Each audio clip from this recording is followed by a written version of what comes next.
Good morning, it's Lisa with Lisa Heal Yourself, and today I'm going to tell you the best and really only 3 ways to increase your vibration. And if you stick around to the end, I'm going to give you a good bonus that can help you right here, right now.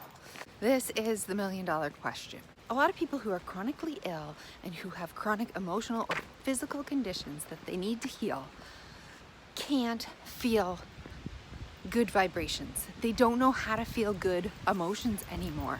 Pain, symptoms, internal suffering, grief, anger, all of these states, whether they're physical symptoms that you're experiencing or emotional, cause such low emotional states. And so we're always looking for ways to increase our frequency and increase our vibration and increase our emotional states, because what we're looking and striving to feel is joy, peace, comfort, love, excitement, right? Curiosity, creativity, fun. These are all the things that we're missing in our life.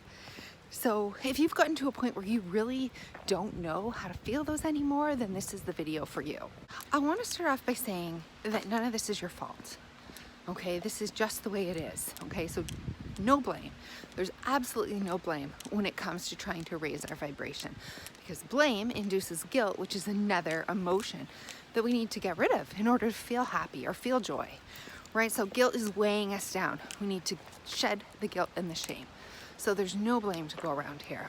So the reason I spend so much time talking about negative emotions, focus on how to let go of all these negative, weighted, heavy, toxic feelings, thoughts, and emotions, is because when we let them go, we naturally make room for higher vibrations to automatically fill in the spaces.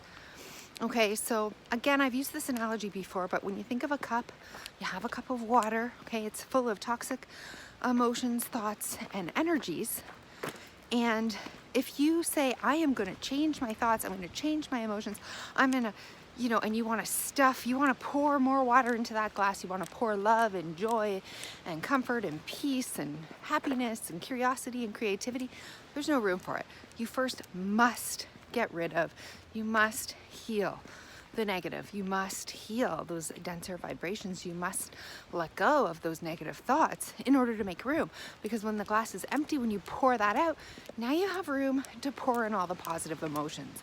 So it can get very confusing. The number one mistake that people make is they think that by thinking positive thoughts and positive affirmations, that they're somehow going to override a negative emotional state. This is not how it works, unfortunately. Believe me, I've tried. I've listened, I've said affirmations until the sun doesn't shine, right? You can say everything that you want, but if you don't actually feel it, it's not gonna work. So if you have not yet seen my video about the difference between negative thoughts and negative emotions, go watch that video, because it really explains that negative thoughts are not good and bad. They pop in and out all the time. We can choose to whether we hold on to them or not. It's negative emotions that we're trying to heal, that we need to transform, that we need to do the healing work on.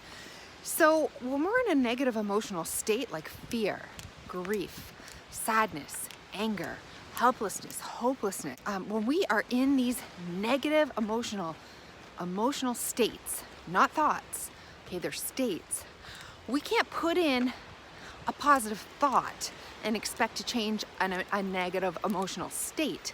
So a thought won't change a state.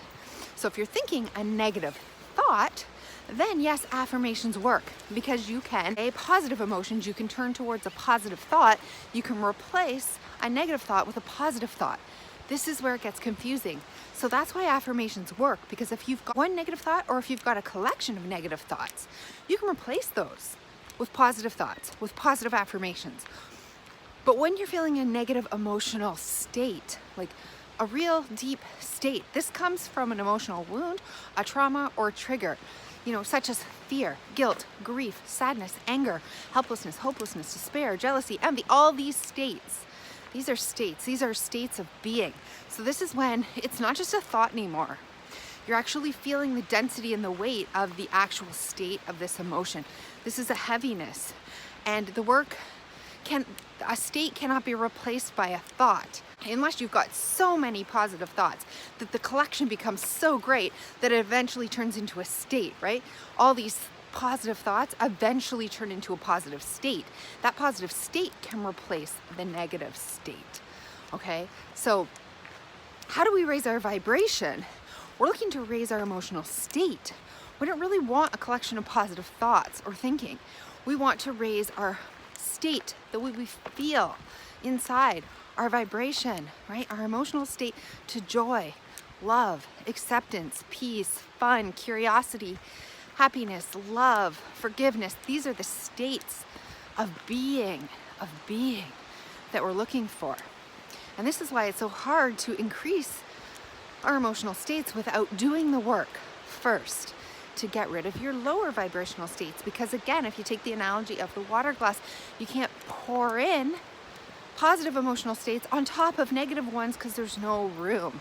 So these must be healed first. So if you haven't seen my video again on healing negative emotional states and the difference between thoughts and states, please go watch that video and learn how to heal, because the healing is the key. And then you can move on. Then you have room to feel joy. We can replace it with love, joy, happiness, peace, contentment. Okay, then how do we raise our emotional vibrational states? Number one, and nobody likes to hear this, you must do the work to heal your negative emotional states, to heal your wounds, your traumas, your past, to heal these feelings and emotions that are deep inside you that want to be healed, that need to be healed. Everyone's like, just give me the steps that are easy. Just give me the steps where I don't have to feel that. Just give me the steps where I don't have to do all that work. I don't want to do the work. I want to bypass that. I want to skip that. Yeah, I hear you, but I want to put that in a container and just go on to the next steps. So I'm telling you, if that's you, really take a clean look at this, because you can try to build positive states on top of negative states without doing the healing work. But if you do, it's going to be a temporary success at best, right? So you're going to have temporary success with it.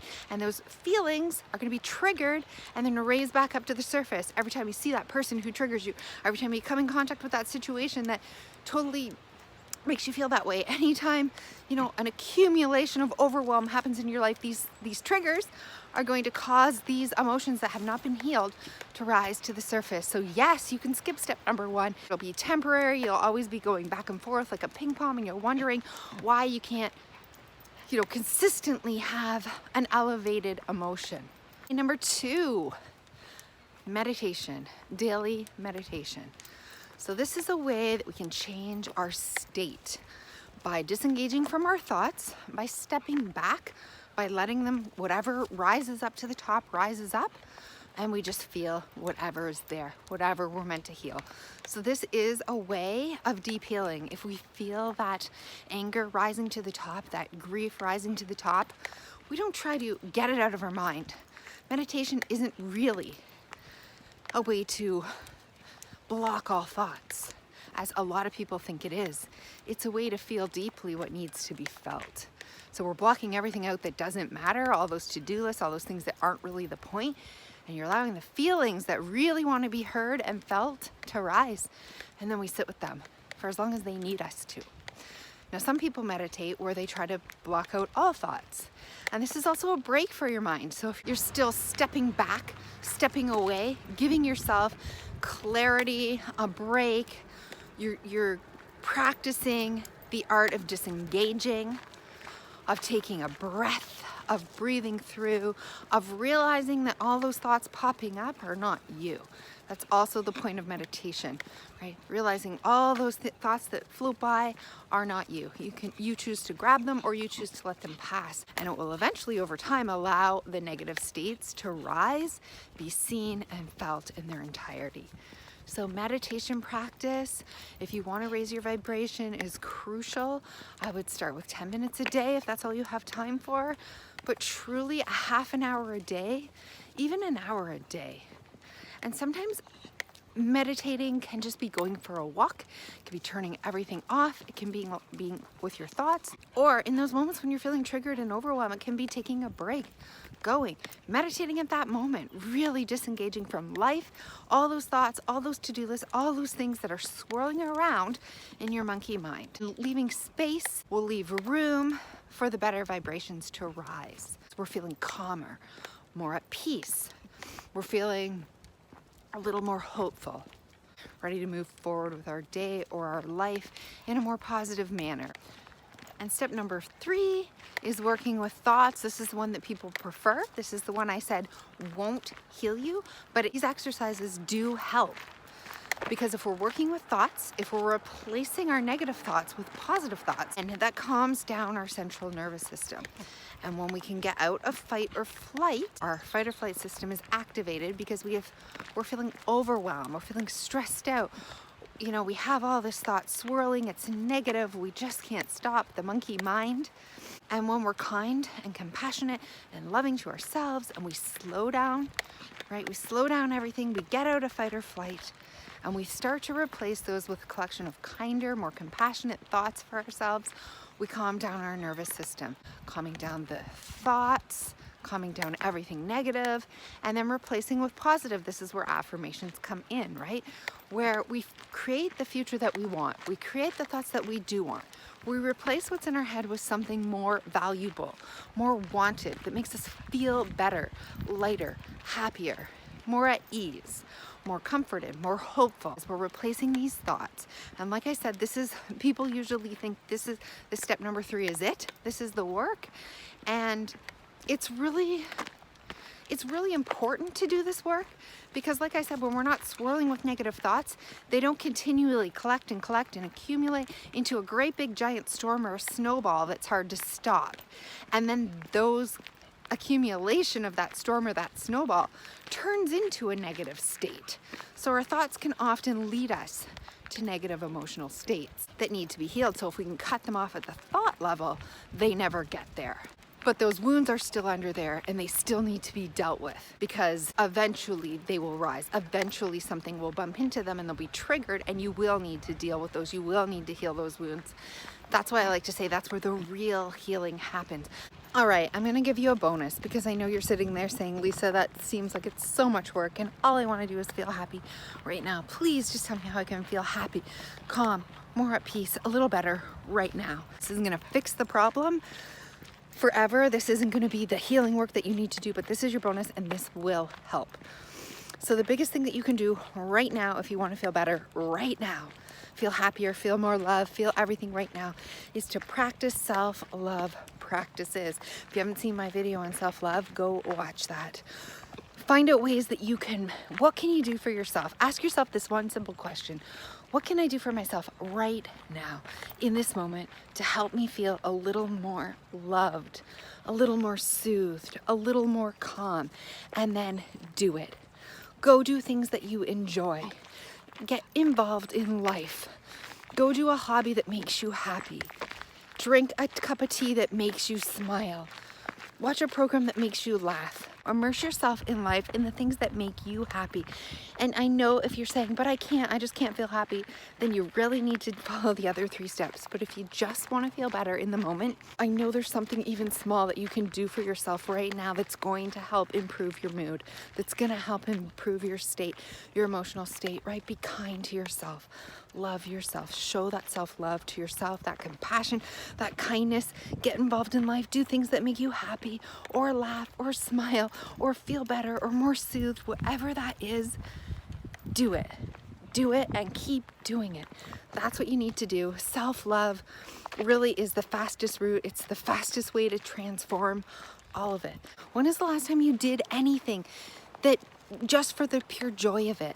Watch something just to get joy. Went out and did something that you love, that you like to do, right? You have to start engaging in activities that are joyful, things that make you happy. You have to start throwing away all the things that are just holding you down, keeping you stuck, and for other people. You have to start living your life and with love and compassion and kindness for yourself. You have to start living a life of joy, doing things for yourself that cause you to feel joy, right? Ask ask yourself, when's the last time I did anything? So I'm gonna do some more videos on these because I really want to do a video specifically on how to feel joy. But for now, if you wanna feel happy, if you wanna feel better, if you want to increase that emotional, vibrational state that you have, follow these 3 steps, follow the bonus, and start to create the life that you love. I'm just gonna say this, I know you don't wanna hear it, but you cannot be happy right here, right now, unless you face and feel all those things that are weighing you down, right? All those things that are weighing you down, that you're pushing away, you're denying, you're suppressing, you're rejecting, you're trying to get away from, you're trying to just turn it off, make it go away, not feel it. You have got to feel these things. So learn how to feel them, learn how to do the emotional work, and learn the process of letting go. When you do that, you will actually be healing. You will actually be healing what's there and making room for what it is that you do want in your life, which is happiness, joy, and love, peace, comfort, health, all those things. It's all waiting for you. It's all there. So I hope it's been helpful. If you haven't yet subscribed, please do so. And I will see you in the next video.